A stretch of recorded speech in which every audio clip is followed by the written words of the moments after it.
d'abord souhaiter la bienvenue à cette visioconférence à mes frères, leur Excellence le capitaine Ibrahim Traoré, président du FASO, chef de l'État, et le général d'armée Assimi Goïta, président de la transition, chef de l'État de la République du Mali, ainsi qu'à leurs délégations respectives.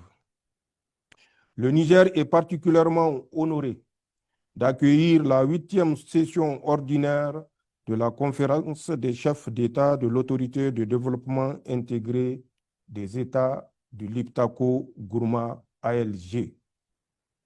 La présente session de notre organisation commune se tient dans un contexte où nos 3 États, après la signature le 16 septembre 2023 de la charte du Liptako-Gourma instituant l'Alliance des États du Sahel, AES, ont créé le 6 juillet 2024 à Niamey la Confédération des États du Sahel, AES. La création de cet espace géopolitique répond à l'impérieuse nécessité de défendre notre souveraineté tout en impulsant une nouvelle dynamique à la coopération stratégique entre nos États. Il s'agira d'abord d'œuvrer à la sécurité, à l'intégrité territoriale et ensuite à la prospérité de notre espace commun.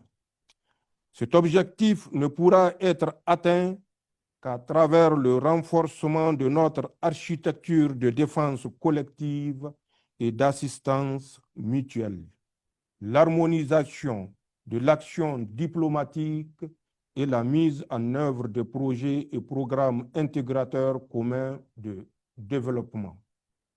C'est dans cette perspective que les instances ministérielles de la Confédération ont proposé la capitalisation des projets intégrateurs du secrétariat exécutif de l'ALG en transformant la structure en agence d'exécution des projets et programmes de développement et son intégration dans l'architecture de la Confédération AES. En effet, il y a lieu de rappeler que lors de la création de l'AES, à travers la signature de la charte de Liptako-Gourma, nous avions affirmé notre fidélité aux objectifs et idéaux de l'ALG, présenté comme l'un des plus anciens organismes de développement de la sous-région.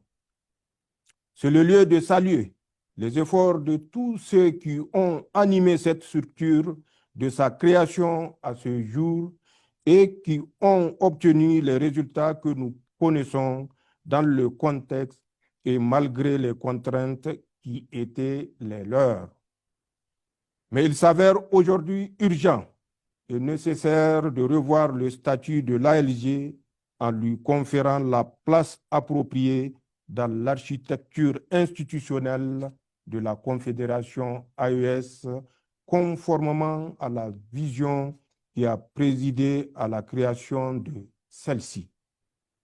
Pour ce faire, non seulement nous allons capitaliser sur l'expérience de l'ALG en matière de développement, de coopération transfrontalière et de capacité de développer une approche de proximité intégrant l'appui aux initiatives locales de stabilisation de la région de Liptako-Gourma, mais surtout, nous allons tenir compte de notre contexte actuel. Excellences, Messieurs les Présidents, Mesdames et Messieurs, le contexte actuel dans nos 3 États est marqué non seulement par un nouveau paradigme souverainiste et patriotique, mais surtout par une refondation de nos institutions bâties sur un développement endogène et harmonieux. Ce tournant décisif est porté par les populations dont les aspirations ont longtemps été méconnues par des décisions politiques souvent dictées de l'extérieur. Excellences, Messieurs les Présidents, Mesdames et Messieurs, la présente session, même si nous allons profiter de l'occasion pour examiner quelques instances comporte un seul point à son ordre du jour, à savoir la transformation de l'autorité du Liptako Gourma en agence d'exécution et son positionnement dans l'architecture institutionnelle de la Confédération AES, conformément aux conclusions de la 13e session extraordinaire du Conseil des ministres de l'ALG tenue le 24 mai 2025 à Bamako. À cet égard, nous nourrissons de fortes attentes vis-à-vis de cette nouvelle agence en termes d'efficacité et d'efficience.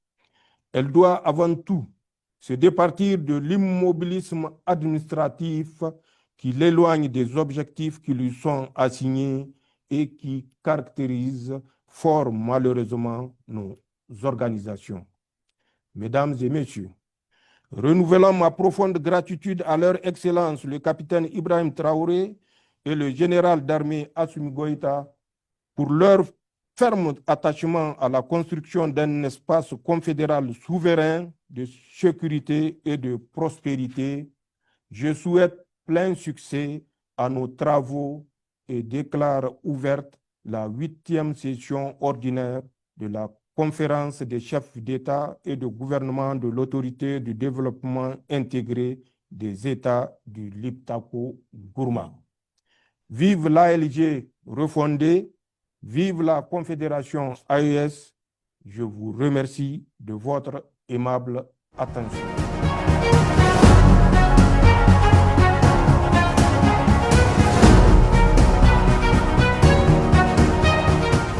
Ces échanges permettront de déterminer les approches adaptées visant une meilleure insertion de l'ALG dans l'architecture de notre confédération sous l'axe développement. Puisqu'une simple transformation, ce désir de changement que nous célébrons aujourd'hui découle de notre volonté commune de prendre en compte les réalités géopolitiques actuelles, mais aussi la nécessité d'ajuster les structures de notre organisation face aux défis du moment. Et cette démarche nous évitera sûrement la création de structures supplémentaires dont le fonctionnement et l'opérationnalisation seraient coûteux pour nos États. En réaménageant l'existant tout en tenant compte des nouvelles réalités de notre espace confédéral, nous réussirons à atteindre nos objectifs de développement.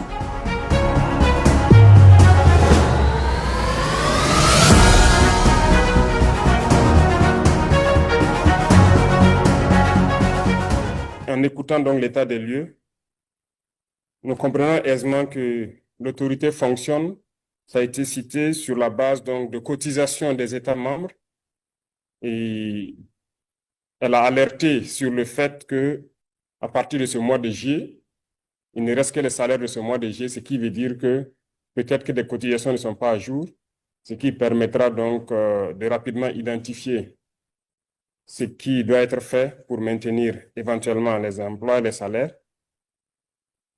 Mais aussi, elle a parlé de subventions, qui est un élément d'inquiétude pour ce qui me concerne.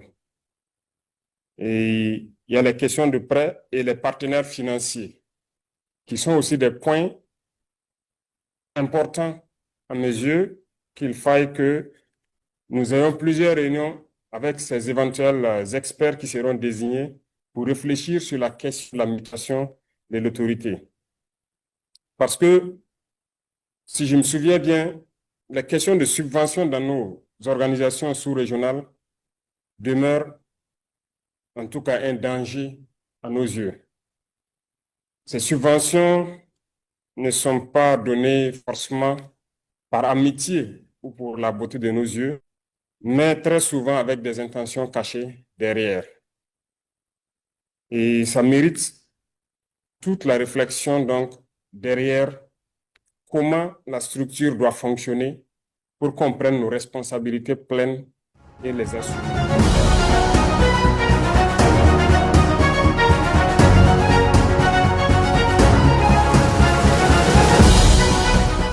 Le premier axe, ce sont les raisons de cette transformation.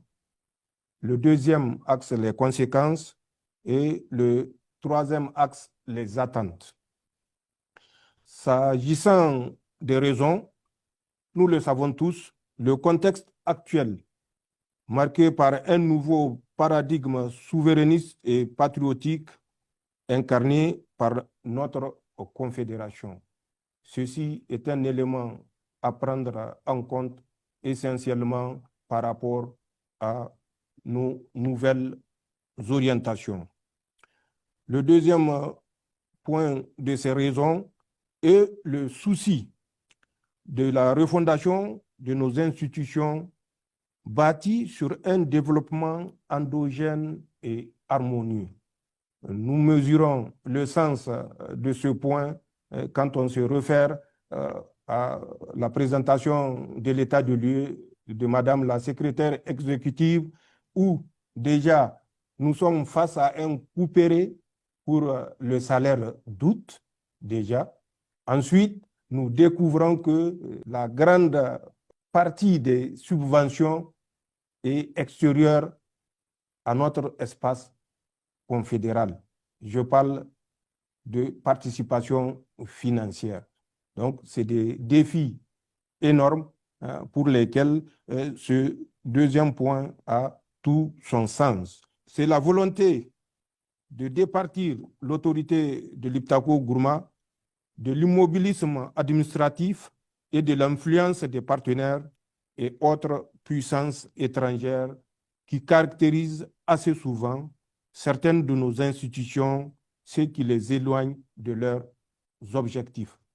Pour ce qui est des conséquences, l'ALG a été créée le 3 décembre 1970.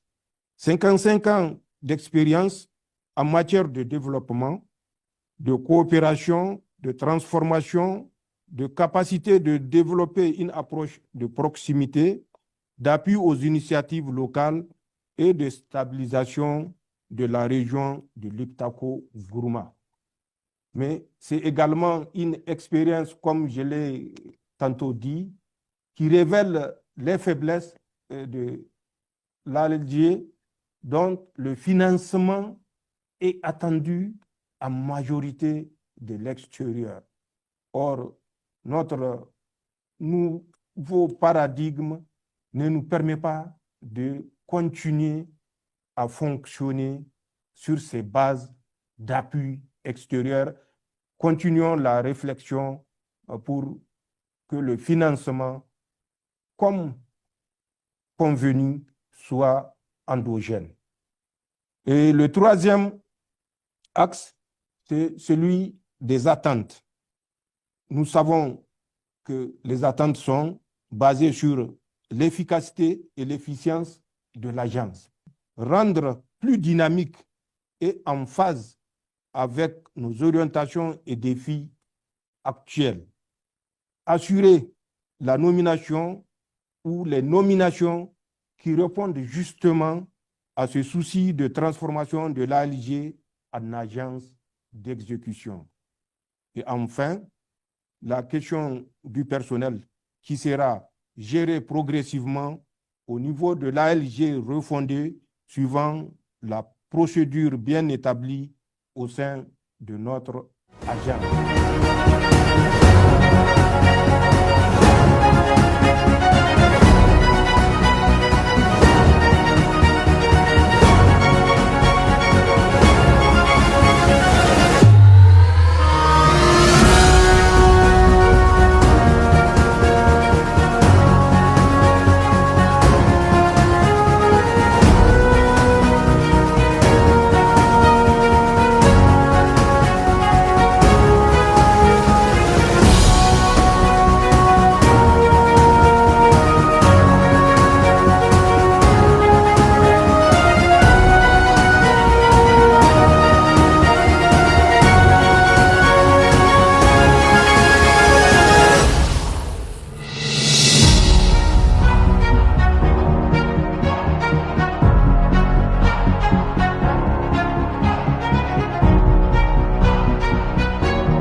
autre facette de l'information au Burkina Faso.